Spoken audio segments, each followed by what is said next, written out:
But I thought we'd be a little bit more informal today, because nobody likes to watch somebody reading a monologue from a piece of paper.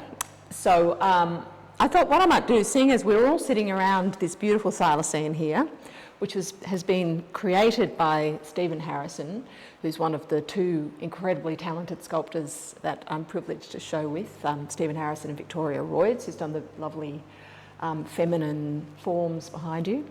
I thought we might start with a little poem about a thylacine. This was a commission from the National Museum for their thylacine collection, and it starts with just a little bit of a quote from an encyclopedia about the thylacine, and it says, "The last known thylacine, a female named Benjamin, died alone in her cage at Beaumaris Zoo on September 7, 1936. She had frozen to death, the zookeeper having forgotten to put her inside for the night, and her body was thrown in a rubbish bin. All the others are gone, erased, their slanted gaits, their pelts branded fire and Venus blood, they are erased, and nothing left of them now but names, Ghost Tiger, Wurawana, Koruna. They will not come again, come eddying over the grasslands, star-stippled, will not leap rock to rock or stop in a clearing behind the houses, rotate an ear in some gigantic night, in all the sounds of those black hours, waking pardalotes, quolls return to wild shadow, galaxies carried on their backs. At dawn, the alpenglow will flood a country without thylacines. Over Cradle Mountain, a new sun lifts over conifers like hackles. How many days has she paced this perimeter fence? At dusk, the zookeeper moves her inside, into a box, a place of straw and concrete. Light spills under a door, dead light. She is a hooded falcon, sees only this leaden interior. In the late watches, she presses her head against the wall, listening for storms, for the ice winds to founder in across the snowfields, bringing the scent of pines. She remembers needles blackening into snow-bearing clouds, and her memory is a vein extending over this whole landscape, a story repeated so often it distorts to ripples, murmurs, something running on its toes like a fox, and what remains are only cadavers hanging in a tree or pelts nailed to a woolshed door. In tussock, weighted with weed, she is hidden, her shape barred in barred light. The zookeeper's eye passes over her so easily. Floodlights in the enclosures go out, the buildings darken, wire fences are harps in the jaw of wind.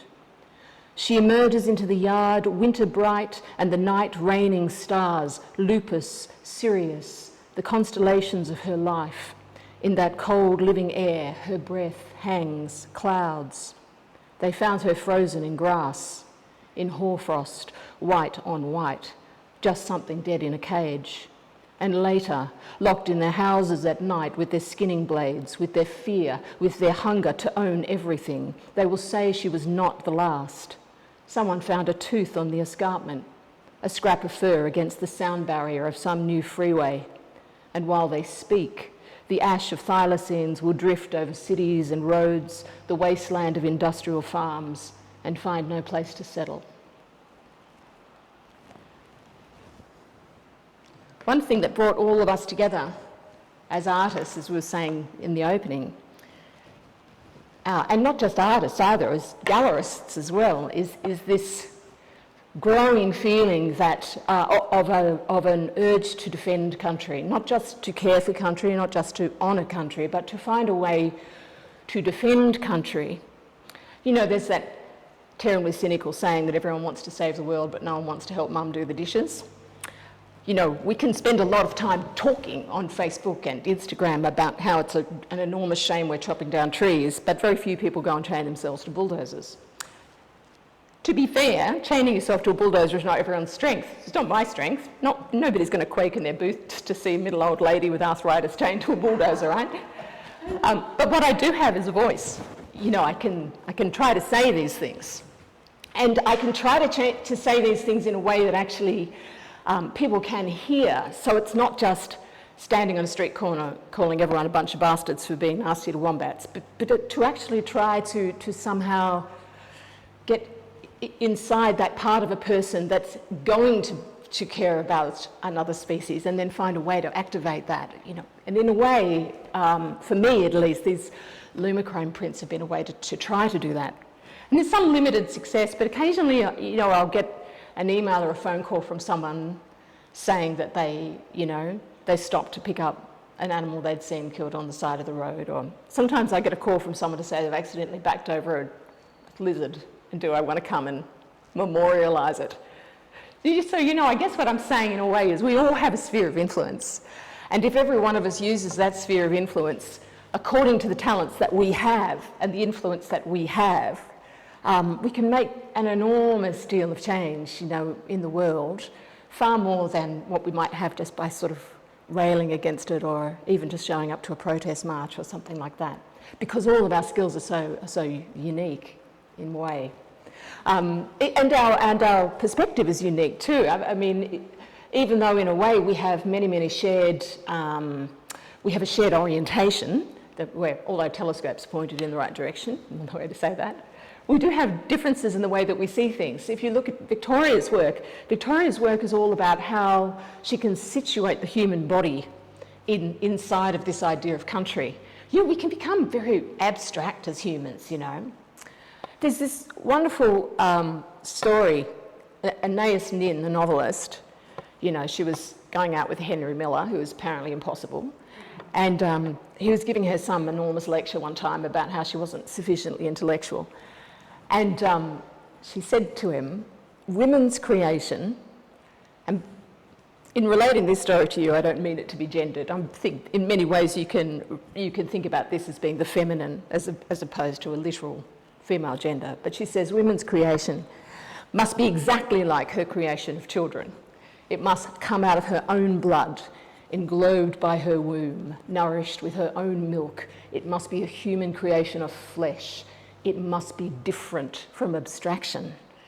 And there's something in that, you know, when we think about ourselves as this kind of disembodied presence, extraterrestrials, we can just get on Elon Musk's creepy, crazy spaceship and go and destroy another planet. We overlook the fact that there is not a planet and humans. We are part of this planet. We are, if you want to think about it in the old way, in the Walpurgis way or the Bangarang way, you know, we are the thoughts of country arising. We are indivisible from this planet, and the things that we do to this planet are things that we do to ourselves. And that's what we see, that theme, we can see that over and over in Victoria's work, where she sort of brings these elements of country into her female forms, and yeah. And in Stephen's work with these incredibly striking tombstones, you know, and kind of he's like the kind of conscience, the conscience of our so-called progressive civilization, where, you know, we build freeways but only at the expense of the animals that used to cross them, and that anything is exotic if you stick it in a cage. You know, so suddenly we've got these animals in a cage, but they're confronting because they've got human faces on, human heads on them, and you can see that same message recurring in there, that what we are doing to our brothers and sisters of parallel species, we do to ourselves. And we can all see that. We can see that in what's happened with the bushfires and the pandemics and the, you know, resources shortages and the increase in poverty and the rise of wars and all of these things. You know, if we follow those things back to the root, what we can find there is this hubris, this indifference to the world around us, as though it were there for our convenience and as though we were not part of it, but we somehow stood back from it like angels. You know, it doesn't work out very well for the angels anyway, if you go and read all of that. I'll tell you a little bit about how I got started with this process, and then if anyone's got any questions about it, you know, I'm really happy to sort of do my best to answer them. I came to the realisation as an adult that a lot of the family history that I had been given was fiction. And part of the way that I came to this realisation was looking at a photograph of my so-called European grandfather and wondering if it was him or the Aboriginal man that he was standing next to.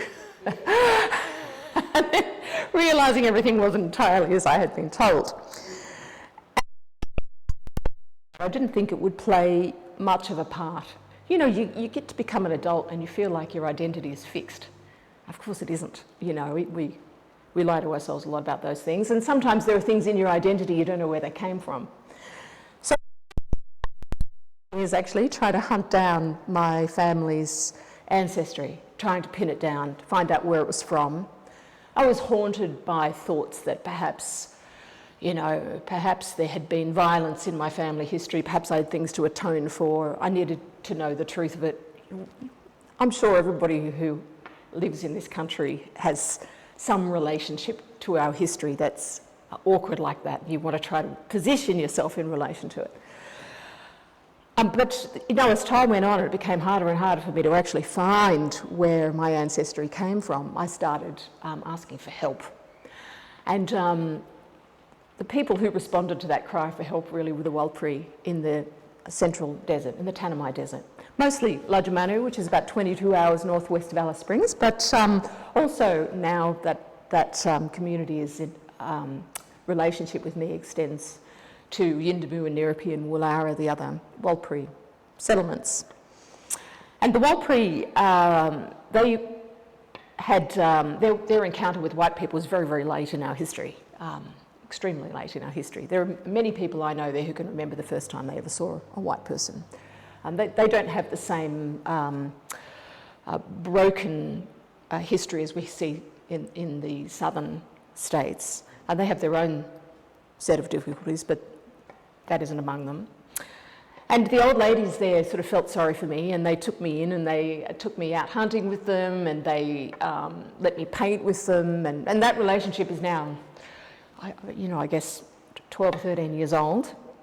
And it's because of their encouragement really that I continued that journey and eventually uncovered my ancestry.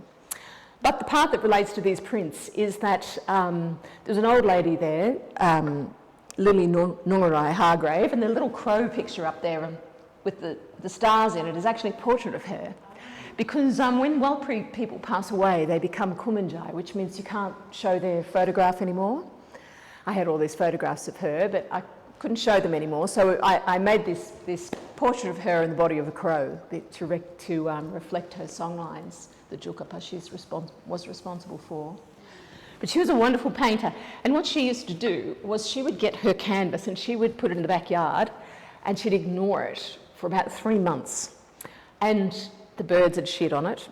She had 30 dogs and they'd basically take it in turns to sleep on it, or they'd bury it and dig it up again. And in 3 months' time, she'd pick up this canvas that was sort of mottled with all these marks, and she'd say that was the question that country was asking, and her painting would answer the question. So painting for her was a collaboration and a conversation. It was not a monologue. And when she was telling me this, I thought, it's the thing that has made me so uncomfortable in the arts for the longest time, is this sense that I need to come out before all you incredibly clever people and say, here's my wisdom. You know, nobody can sustain that. This is nonsense, right? None of us has got any enormous wisdom to offer anybody else. All the gurus are dead and the life rafts aren't coming, and we're all in exactly the same boat. So the idea of being able to have a conversation with country, you know, that seemed to me to be something that I wanted to pursue. But of course, you know, I'm not Warlpiri, so I wasn't going to sit down and do the same thing. But I started thinking about how I could bring that into my own practice. And I thought, well, what I can do is I can walk out into the country. I can talk to the country with my own voice, like an idiot. If anyone hears me, they'll laugh at me, but I'll do it anyway. And just see what the country brings me. And whatever that is, that's what I'll use. And of course, I live out at Womboyne, so what the country gives you mostly in Womboyne is roadkill. Bushfires, you get a few of those, some floods, you know.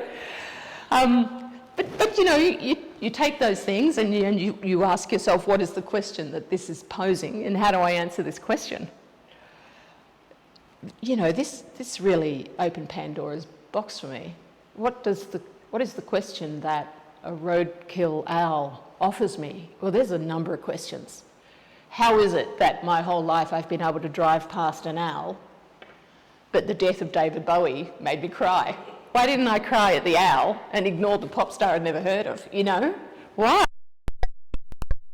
That has made us so indifferent to the deaths of anything that doesn't look like us.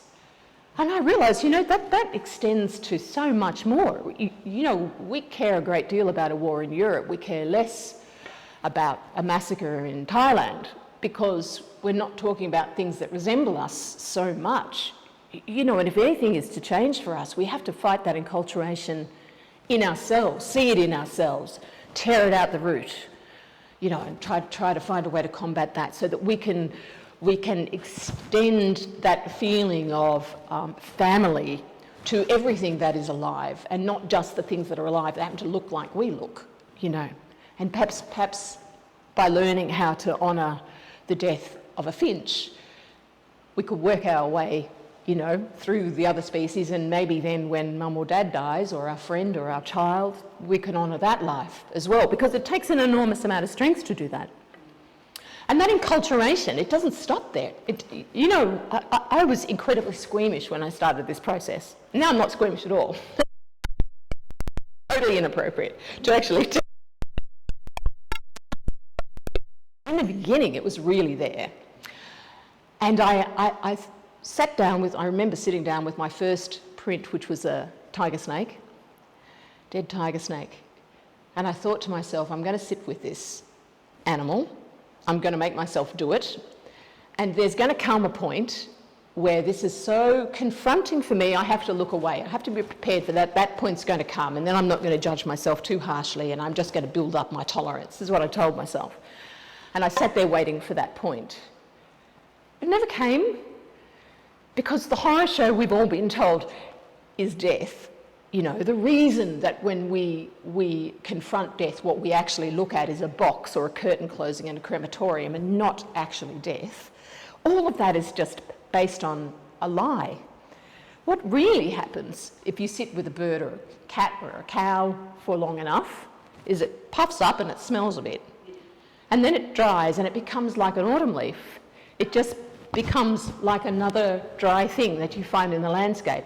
And then it breaks down and the country takes it back into itself. And it's gentle and compassionate. It's beautiful. And when you watch it, you go, actually, I'm not afraid of that happening to me or someone I love. There's nothing in that that's even remotely confronting. What's confronting is a funeral parlour or a cemetery, or these are the confronting things. These are the symbols that we have put over death as human beings to cut everybody off from death. And then, but why? You wonder why. But the thing is, if you can stand firm at birth and you can stand firm at death, then there's nothing in this world that you have to be frightened of. You've killed all your demons, you know. What can anyone threaten you with if you're not afraid of your own death, you know, or the deaths of those around you? If you see that as it is, which is this constant rising and falling of the great intellect of the country that we're standing on, if you can see the miracle of that, then, you know, you're not going to sit there and make a decision at the election booth based on the fact that you're worried about losing your security, because you'll know that your security is something you carry within you, and your security is your birthright. You're entitled to that security, you know. I think that's really one of the things that I was given by the Walpurgis, that real sense that nothing leaves the universe and nothing enters the universe, that we're all a part of this system, and this whole system is something we need to respond to as though it were a temple, as though it were a sacred being. And that we all get to participate in that in an equal way. So every finch is as important as every world leader.